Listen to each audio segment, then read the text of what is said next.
Hi guys, I wanted to just do a very quick unboxing and my initial thoughts on the Reolink solar camera and spotlight combo. I also want to just give you my overall thoughts on Reolink in general. They're quite good, spoiler. So just a little background. I have been using Reolink cameras for, oh my gosh, for years now.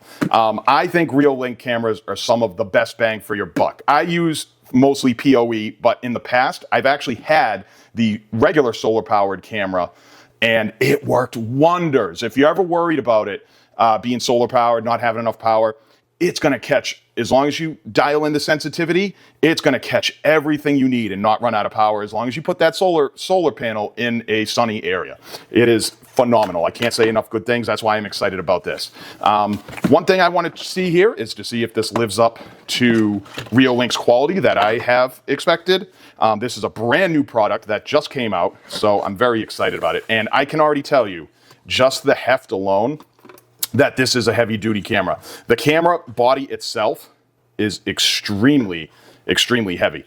Also, I did research and read the specs on this. I know this is a high powered, I think it's 12 watt camera. So you really, really can't complain about that. The lights itself, from what I see, are very bright. I'm gonna do some testing on this and put up another video as well.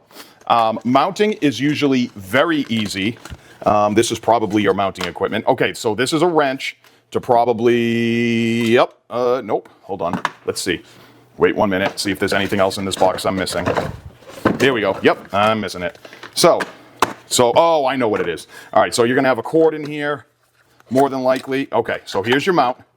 So this is your mount right here, and this is the wrench to wrench down the mount. So you're gonna screw this on to your back wall, right, wherever you go. It's gonna go, hold on, let's just figure this out together. Right here, okay? And then you're gonna, this'll unscrew right here, I'm sure. We're learning together, guys, right? So you're gonna mount this to whatever panel you have, right? You mount, screw it in. It comes with hardware, I'm sure the hardware is in here, okay? You screw that in, and then what you do is you screw this, okay? And then you would screw the back end in like this. And then not only that, this is movable. So you can actually move the camera very easily. And the old solar panel camera had the same thing. And then what happens is you can tighten it up and then it becomes immovable once you find the permanent position that you want, okay? This box, again, yep, here you go.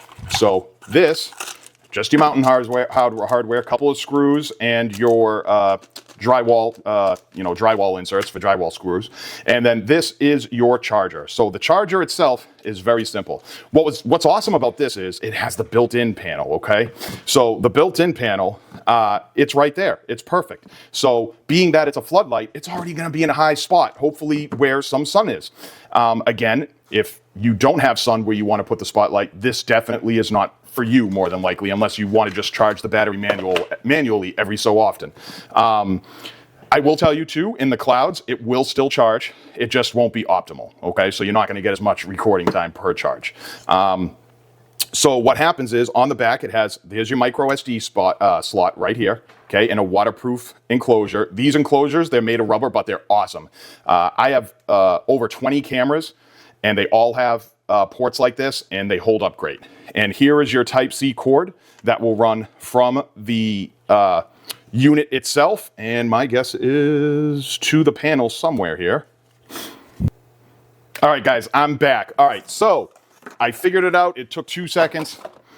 What I actually was surprised about, so with my original solar camera, it had a USB cord just like this. So you could run the panel, right? You would plug it into the panel, and then it was separate from the unit. So you could run the wire to wherever you're running it. But what I like about this is no more ugly wires. You don't have to use it. This cable, this USB cable, is strictly for the initial charge up. Or, again, if you're in an area that doesn't get enough sun, you can easily take it down just by unscrewing this, taking it, and then charging it in your house or wherever with that USB-C. So no cables needed. This is a stand-alone unit. That is amazing. I actually really like that feature. The only downside I could see is if you needed to make a run for the solar panel to where it is sunny, that is a limitation. However, as long as you put this in a sunny area, this is going to be awesome, going to be great.